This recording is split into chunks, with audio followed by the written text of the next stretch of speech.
I'm here with Bettye Dobkins, the Director of Safety and Security at Indianapolis Downtown Inc., discussing with her the reinstatement of the walking and bike patrols in the downtown Indy district. Hi, Bettye. Hello. So it is officially reinstated, it's back?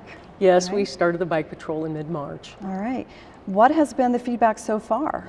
Tremendous response. Business people downtown and tourists are quite happy to see the police officers out and about. Yeah. So it's been around for a couple months now. Why was it disabled a few years back? Apparently there was a budget problem. Okay. Now this type of program has been duplicated in different cities.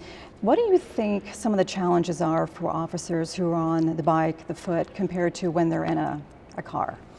I think actually officers on bicycles are more vulnerable because now they're operating a two-wheel machine, dodging pedestrians, the urban environment, and so they have to operate this machine, which takes quite a bit of skill, a little bit more than when we were learning to ride bikes as a child, and also be police officers.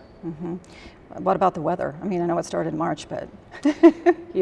Officers go out and work in all kinds of weather, and they just, dress properly and make a little better decisions about how they're going to navigate through the weather. Yeah.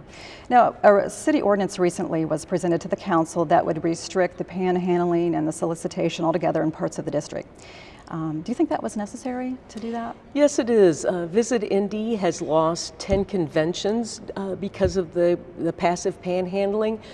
It doesn't look good, it scares people, even though folks might not be violent. And so that takes, when Visit Indy loses these conventions, we lose money to the city, we lose anywhere from 1,500 to 2,000 full-time jobs, and it just tears at the fabric of our community. Was it a big problem? Yes, it is a big problem. Yeah. It was and still is a big problem. How do you think, I mean, you mentioned a little bit about the impact, so you mentioned the conventions, what else? What does it impact? Is it Well, people from the surrounding areas or even in parts of Marion County don't come downtown because it frightens them. It's just the look. If you have that kind of behavior occurring, people think that it's scary and there are other bad things going on, which isn't true, but it's what people believe. So is it wrong to then give to the panhandlers then, or are there any things that are being done to restrict that? It is wrong to give to them. We have chip in the boxes. There are 8 boxes where people can put change, and then that money goes to our social services. We have churches that come downtown and feed folks that are in need.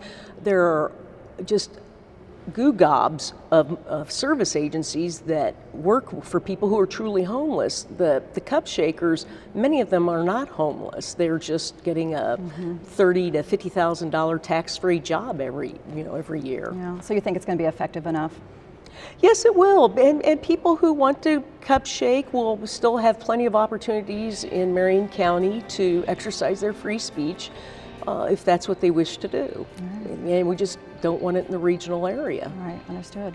Well, very exciting to have the program reinstated. How many officers are part of that patrol? We have 30 who have signed up, and I wish we had plenty of shifts to accommodate all 30, so it's tight. All right. Well, thank you, Bettye. Thanks for sharing about the bike patrols, walk patrols back. Thanks for having us. All right. For Comcast Newsmakers, I'm Taylor Bennett.